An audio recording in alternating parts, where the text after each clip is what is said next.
చెప్పండి. అంటే ఇప్పుడు అడిగారు, ఒక ఇంపార్టెంట్ ఎజెండా ఉన్నప్పుడు అది ఎలో చేయాలి అనేది మల్లయ్య గారి ఆర్గ్యుమెంట్. అది లగచర్ల జైల్లో ఉన్నారు వాళ్ళు. అప్ప- అసెంబ్లీ నడవడానికి కొరకు బీఎస్సీలో ఏ అంశం కూడా మాట్లాడాలి అనేటువంటిది ఉంటుంది.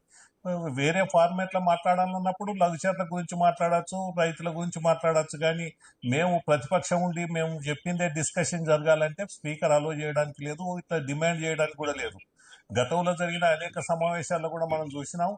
అలాంటి నిర్ణయాలు తీసుకునేటువంటి పరిస్థితి ఎప్పుడు లేకుండే. గతంలో వీళ్ళు 10 సంవత్సరాలు అధికారంలో ఉన్నప్పుడు కూడా ఎక్కడ ఏ విషయం ప్రజల విషయం డిస్కస్ రానిచ్చిందా?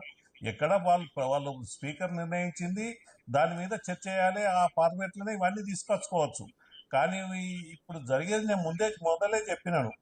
చెప్పినా అంటే ప్రజా సమస్యల గురించి కాకుండా వాళ్ళ పార్టీల పెత్తనం గురించి, ఓ పార్టీలను కార్నర్ చేయడం కొరకు గురించి చర్చ జరుగుతూ ఉన్నది తప్ప వాస్తవంగా ప్రజల సమస్యలు చర్చించడం, దాని ఎలా ఏ ఏ రైతుల సమస్యలు ఏంటి, రైతు రుణమాఫీ విషయంలో ఏం జరుగుతూ ఉన్నది, ప్రభుత్వానికి ఏ రకమైనటువంటి సలహాలు చెప్పచ్చు అనేటువంటి విషయాల మీద ఎక్కడ కూడా పాజిటివ్గా చర్చలు జరగడం లేదు.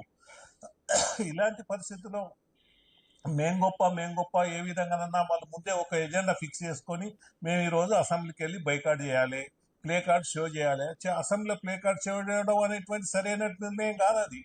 కానీ వాళ్ళ మేము అసెంబ్లీలు బైకాట్ చేయాలి, ఇక వెళ్ళపోయి అల్లరి చేయాలి అనేటువంటి ఒక నిర్ణయం తీసుకొని వచ్చినప్పుడు వాళ్ళకు ప్రజా సమస్యల మీద చర్చించేటువంటి అవకాశం లేదు కదా. ఇలాంటి అవకాశాలన్నీ కరెక్ట్ కాదు. స్పీకర్ ఏదైతే ఫార్మేట్ ఇచ్చినాడో ఆ ఫార్మేట్లోనే డిస్కషన్ చేసి నీకున్నటువంటి ఎవరి గురించి మాట్లాడదలుచుకున్నావు అన్ని విషయాలు మాట్లాడుకుంటే ఆ ప్రజలకు న్యాయం జరుగుతుంది.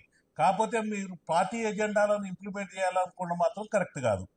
రైట్. ఆది శ్రీనివాస్ గారు, అంటే ఒక కొన్ని ఇంపార్టెంట్ ముందుకు వచ్చినప్పుడు